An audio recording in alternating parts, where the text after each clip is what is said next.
بسم الله الرحمن الرحيم ولنبلونكم بشيء من الخوف والجوع ونقص من الأموال والأنفس والثمرات اور ہم ضرور تمہیں کچھ ڈر اور بھوک سے اور کچھ مالوں جانوں اور پھلوں کی کمی سے آزمائیں گے وبشر الصابرین اور صبر کرنے والوں کو خوشخبری سنا دو۔ اس آیت مبارکہ کی تشریح کے حوالے سے کل کے درس میں کچھ باتیں عرض کی تھیں اور یہ ذکر کیا تھا کہ صبر پر مصیبت آئے تو صبر پر احادیث میں بڑے اجر و ثواب کی باتیں ہیں، اور اگر آئی ہوئی مصیبت پر بے صبری کی جائے اس سے مصیبت ختم نہیں ہوتی لیکن ثواب سے بندہ محروم ہو جاتا ہے۔ حضرت ابو ہریرہ رضی اللہ تعالیٰ عنہ فرماتے ہیں حضور صلی اللہ علیہ وآلہ وسلم نے ارشاد فرمایا اللہ تعالیٰ جس کے ساتھ بھلائی کا ارادہ فرماتا ہے اسے تکلیفوں میں مبتلا کر دیتا ہے۔ حضرت ابو سعید خدری اور حضرت ابو ہریرہ رضی اللہ تعالیٰ عنہ دونوں یہ حدیث روایت کرتے ہیں کہ حضور صلی اللہ علیہ وآلہ وسلم نے ارشاد فرمایا مسلمان کو جو تکلیف رنج ملال اور اذیت اور غم پہنچے یہاں تک کہ اس کے پاؤں میں کوئی کانٹا بھی چبھے اللہ تعالیٰ ان کے سبب اس کے گناہوں کو مٹا دیتا ہے۔ سبحان اللہ۔ اور یہ بھی آپ کا ارشاد ہے کہ مسلمان مرد و عورت کے جان و مال اور اولاد میں ہمیشہ مصیبت رہتی ہے یہاں تک کہ وہ بندہ اللہ تعالیٰ سے اس حال میں ملتا ہے کہ اس پر کوئی گناہ نہیں ہوتا۔ یہ تکلیفیں آتی رہتی ہیں اور وہ صبر کرتا رہتا ہے اور اللہ تعالیٰ صبر کی وجہ سے اس کے گناہوں کو مٹاتا رہتا ہے۔ سبحان اللہ۔ حضرت جابر رضی اللہ تعالیٰ عنہ فرماتے ہیں حضور پرنور صلی اللہ علیہ وآلہ وسلم نے ارشاد فرمایا قیامت کے دن جب مصیبت زدہ لوگوں کو ثواب دیا جائے گا تو وہ جنہوں نے آرام و سکون سے زندگی گزاری ہوگی ان کے ثواب کو دیکھ کے وہ یہ تمنا کریں گے کہ کاش دنیا میں ان کی کھالیں کینچیوں سے کاٹ دی گئی ہوتی اور وہ صبر کرتے آج انہیں بھی یہ درجے ملتے ہیں۔ تو صبر پر بہت زیادہ اجر و ثواب کا وعدہ ہے، اللہ تعالیٰ کی بارگاہ سے قرب اور اللہ تعالیٰ کی بارگاہ سے خیر اور انعام ملنے کا وعدہ ہے۔ اس لیے جب بھی کوئی مصیبت آئے کوئی تکلیف آئے بیماری ہے فکر و غم ہے اور پریشانیاں ہیں بندہ صبر کرے اور اللہ کی رضا پہ راضی رہے اللہ تعالیٰ اس پر بہت زیادہ اجر عطا فرماتا ہے۔ الذین اذا اصابتهم مصیبۃ قالوا انا للہ وانا الیہ راجعون، وہ لوگ کہ جب ان پر کوئی مصیبت آتی ہے تو کہتے ہیں ہم اللہ ہی کے ہیں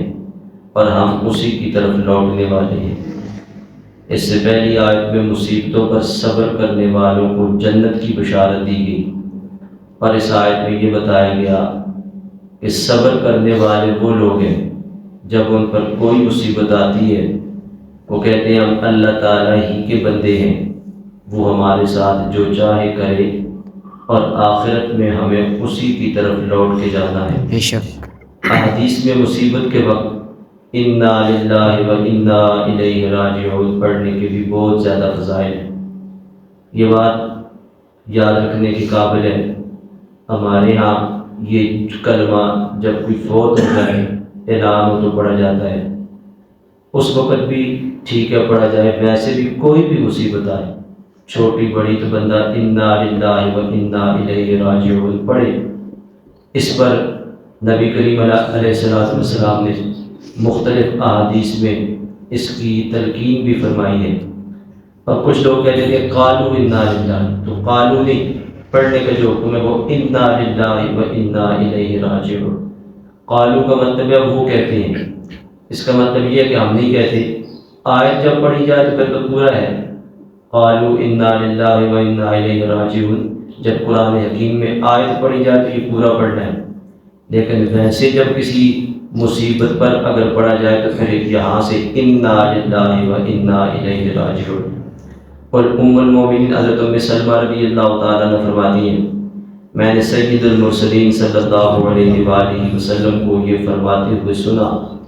کہ جس مسلمان پر کوئی مصیبت آئے اور وہ اللہ تعالیٰ کے حکم کے مطابق انا للہ و انا الیہ راجعون پڑھے اور یہ دعا کرے اللہم اجرنی فی مصیبتی و اخلف لی خیرا منہا، اے اللہ میری اس مصیبت پر مجھے اجر عطا فرما اور مجھے اس کا بہتر بدل عطا فرما، تو اللہ تعالیٰ اس کو اس سے بہتر بدل عطا فرمائے۔ حضرت ام سلمہ رضی اللہ تعالیٰ عنہ فرماتی ہیں جب حضرت ابو سلمہ رضی اللہ تعالیٰ عنہ فوت ہوئے تو میں نے سوچا کہ مسلمانوں میں حضرت ابو سلمہ رضی اللہ تعالیٰ عنہ سے بہتر کون ہوگا، وہ تو پہلے گھر والے ہیں جنہوں نے حضور صلی اللہ علیہ وآلہ وسلم کی طرف ہجرت کی۔ فرماتی ہے میں نے یہ دعا پڑھ لی،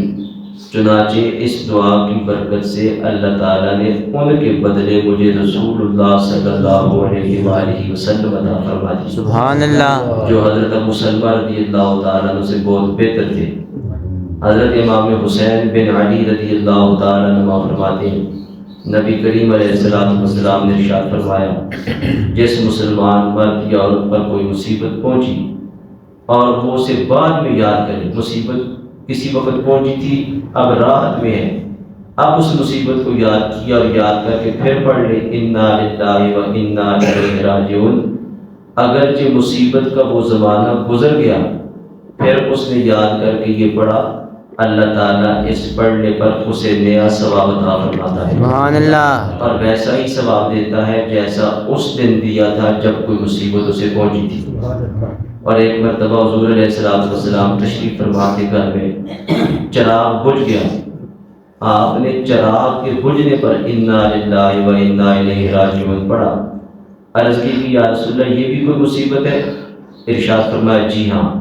اور ہر وہ چیز جو مومن کو اذیت دے وہ اس کے لیے مصیبت ہے اور اس پر اس کے لیے اجر ہے۔ اور ایک اور حدیث شریف میں ہے کہ مصیبت کے وقت انا للہ و انا الیہ راجعون پڑھنا یہ رحمت الہی کا سبب ہوتا ہے۔ حضرت عبداللہ بن عباس رضی اللہ تعالیٰ عنہ فرماتے ہیں محبوب کریم علیہ السلام نے ارشاد فرمایا میری امت کو ایک ایسی چیز دی گئی جو پہلی امتوں میں سے کسی کو نہیں دی گئی، وہ چیز مصیبت کے وقت انا للہ و انا الیہ راجعون پڑھنا ہے۔ اولئک علیہم صلوات من ربہم ورحمہ، یہی وہ لوگ ہیں جن پر ان کے رب کی طرف سے درود اور رحمتیں ہیں، وَأُولَئِكَ هُمُ الْمُهْتَدُونَ، اور یہی لوگ ہدایت والے ہیں۔ سبحان، صبر کرنے والے اللہ تعالیٰ کے محبوب ہوتے ہیں، ان کے لیے بخشش، ہدایت اور رحمت ہے۔ مصیبت پر صبر کرنے کے کئی آداب ہیں، ان میں سے کچھ یہ بھی ہیں کہ جب مصیبت پہنچے اس وقت صبر سے کام لیا جائے۔ حضرت انس بن مالک رضی اللہ تعالیٰ عنہ فرماتے ہیں حضور علیہ السلام نے فرمایا صبر صدمے کی ابتدا میں ہوتا ہے، مصیبت کے وقت انا للہ و انا الیہ راجعون پڑھا جائے، اس کا حکم دیا گیا۔ مصیبت آنے پر زبان اور دیگر اعضاء سے کوئی ایسا کلام یا فعل نہ کیا جائے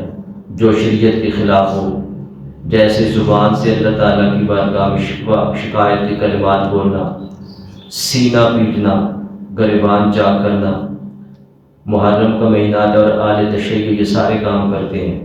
ان کی دیکھا دیکھی ہمارے کئی سنی بھی ایسا ہی کرنا شروع کر دیتے ہیں کہ بہت بڑی جسارت ثواب سے محرومی ہے۔ شریعت صبر کا حکم دیتی ہے، صبر کی تلقین کرتی ہے، اور جن پر اتنا بڑا سانحہ گزرا، مصیبت گزری، نہ انہوں نے گریبان پھاڑے، نہ انہوں نے سینہ پیٹا، نہ انہوں نے ایسا وابیلا کیا، اور یہ صدیوں بعد جھوٹے محبت کے دعوے کرنے والے ڈنڈورا پیٹتے ہیں، روڈ بند، بازار بند، لوگوں کو مصیبت میں مبتلا کیا جاتا ہے اور اسے اہل بیت کی محبت کا نام دیا جاتا ہے، حالانکہ شریعت اس کی اجازت نہیں دیتی، نہ اہل بیت کا اپنا یہ طریقہ ہے۔ امام علی مقام رضی اللہ تعالیٰ عنہ کی شہادت کے بعد ان کے حقیقی بیٹے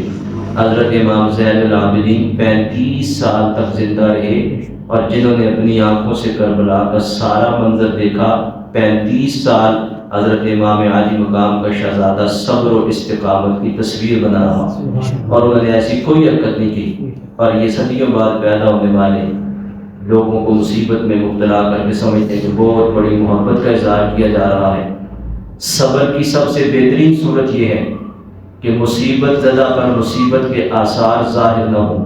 مسلم شریف میں حدیث موجود ہے، حضرت ام سلیم رضی اللہ تعالیٰ عنہ کے قتل سے حضرت ابو طلحہ رضی اللہ تعالیٰ عنہ کا ایک لڑکا فوت ہو گیا۔ حضرت ام سلیم رضی اللہ تعالیٰ عنہ نے اپنے گھر والوں سے کہا کہ حضرت ابو طلحہ رضی اللہ تعالیٰ عنہ باہر گئے تھے، ظاہر ہے وہ واپس آئیں گے، پریشان ہوں گے، تو بیٹے کے انتقال کی خبر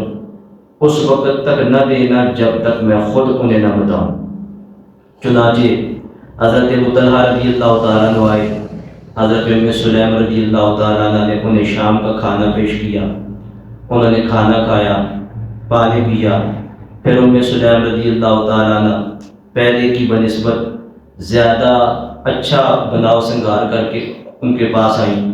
حضرت ابو طلحہ رضی اللہ تعالیٰ عنہ نے فطری خواہش بھی پوری کی، پھر انہوں نے کہا کہ اے ابو طلحہ رضی اللہ تعالیٰ عنہ، یہ بتائیں اگر کچھ لوگ کسی کو کوئی چیز عاریت کے طور پہ، وقتی طور پہ کوئی چیز دیں، پھر وہ اپنی چیز واپس لیں، تو کیا یہ ان کو منع کر سکتا ہے؟ حضرت ابو طلحہ رضی اللہ تعالیٰ عنہ نے کہا نہیں۔ اس وقت حضرت ام سلیم رضی اللہ تعالیٰ عنہ نے کہا پھر آپ اپنے بیٹے کے متعلق یہی گمان کر لیں کہ ہمارے پاس وہ اللہ کی امانت تھا جو اس نے آج واپس لے لی ہے، یعنی بیٹے کا انتقال ہو گیا ہے۔ اب اندازہ لگائیں کہ ماں ہے، بیٹا فوت ہو گیا ہے، ماں سے زیادہ بیٹے سے محبت کس کو ہوگی؟ لیکن یہ سرکار کی بارگاہ سے فیض لینے والی ہے، اتنے صبر کا مظاہرہ کیا، اور شوہر کو بھی اتنے اچھے انداز سے خبر دی کہ اگر کوئی امانت دے اور واپس لے تو ناراض نہیں ہونا چاہیے، بیٹا ہمارے پاس رب کی امانت تھی، رب نے وہ واپس لے لیا۔ حضرت ابو مطرف رحمۃ اللہ علیہ کا بیٹا فوت ہو گیا، لوگوں نے دیکھا کہ ان پہ اتنے آثار غم نہیں، پوچھا آپ غم زدہ نہیں ہیں؟ فرمایا جب اس صدمے پر صبر کی وجہ سے اللہ تعالیٰ کی طرف سے درود و رحمت اور ہدایت کی بشارت ہے تو پھر میں غم کیسے کروں؟ امام غزالی رحمۃ اللہ علیہ احیاء العلوم میں فرماتے ہیں حضرت فتح موسوی رحمۃ اللہ علیہ کی زوجہ پھسل گئی اور ان کا ناخن ٹوٹ گیا، اس پر وہ ہنس پڑی، پوچھا گیا آپ کو درد نہیں ہو رہا؟ فرمایا درد تو ہو رہا ہے لیکن ثواب کی لذت نے میرے دل سے درد کی تلخی کو ظاہر کر دیا۔ سبحان اللہ۔ تو یہ اللہ تعالیٰ کے وہ بندے تھے جنہوں نے قرآن حکیم کو پڑھا، سمجھا اور اس کی ہدایات پر عمل کیا، اللہ تعالیٰ نے انہیں اجر بھی عطا فرمایا، قیامت تک ان کا ذکر خیر بھی جاری رکھا۔ اللہ تعالیٰ ہم سب کو مصیبتوں سے بچائے، اگر کوئی مصیبت آئے تو پھر اللہ تعالیٰ صبر کی توفیق بھی عطا فرمائے۔ صلی اللہ